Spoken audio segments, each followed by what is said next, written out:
Good morning friends, मैं आपकी coach Prachi आज आपके साथ हमारे हेल्थ टॉपिक में हमारे जीआई ट्रैक्ट या फिर हमारे गैस्ट्रो इंटेस्टाइनल ट्रैक्ट के बारे में कुछ बताना चाहती हूँ। तो सबसे पहले मैं आप सबसे पूछना चाहूँगी कि क्या आपको हमेशा ही एसिडिटी होती है क्या?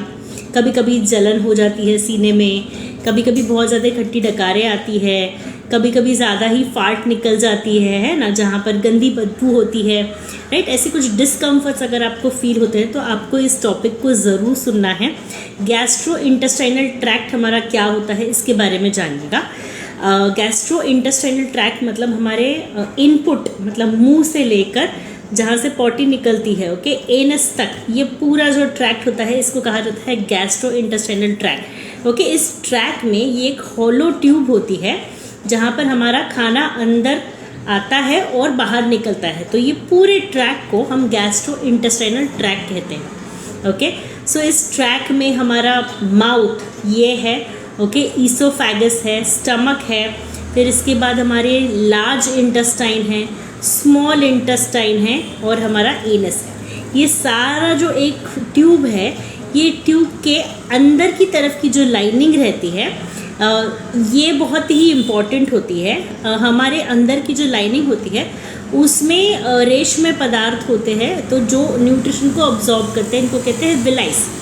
ये अगर हम अच्छा खाना खाते हैं तो ये जो विलाइस होते हैं ये उसमें से अच्छा न्यूट्रिशन खींच लेते हैं और हमारी सेहत अच्छी रहती है, जिसको गुड बैक्टीरिया कहा जाता है। हमारे खाने में गुड बैक्टीरिया अच्छा रहेगा तो वो विलाइस अच्छे से उसको खींच सकते हैं। अगर बैड बैक्टीरिया ज़्यादा जाता है, ओके, तो वहाँ पर शुरू हो जाती है एसिडिटी की इश्यूज।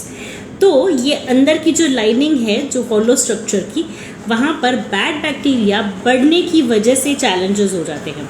तो बैड बैक्टीरिया जो होता है वो कहाँ से आता है?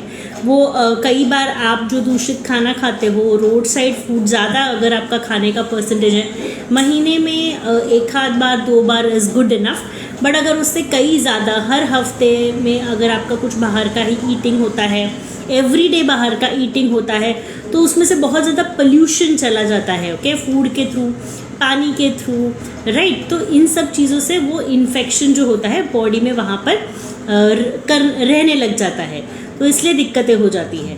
देन अगर अल्कोहल ड्रिंकिंग हो तो वहाँ पर चैलेंजेस आते हैं, उससे दिक्कत हो जाती है। अगर स्मोकिंग हो तो प्रॉब्लम्स आ जाती है। बहुत ज़्यादा प्रोसेस्ड फूड अगर आप यूज़ करते हैं डे टू डे लाइफ में तो वहाँ पर इश्यूज़ हो जाते हैं, ओके। एंड इनऑर्गेनिक खाना जो हमारे आजकल का जो रोड साइड हम फ्रूट्स, वेजिटेबल्स, ग्रेन, सीरियल्स हम जो भी खाते हैं, दूध है, वेज है, नॉन वेज है, हम जो भी खाते हैं आजकल वो बहुत ज़्यादा इनऑर्गेनिक है, मतलब पोल्यूटेड है।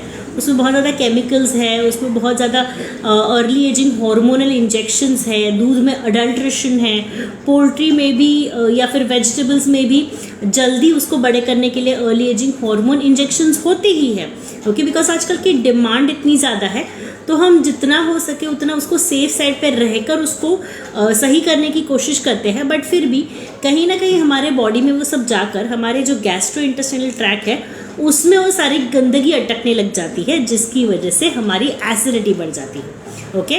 सो आपको जितना हो सके उतना साफ़ सुथरा खाना खाना है। इसके कुछ सोल्यूशंस भी होते हैं, हमारे न्यूट्रिशन सोल्यूशंस।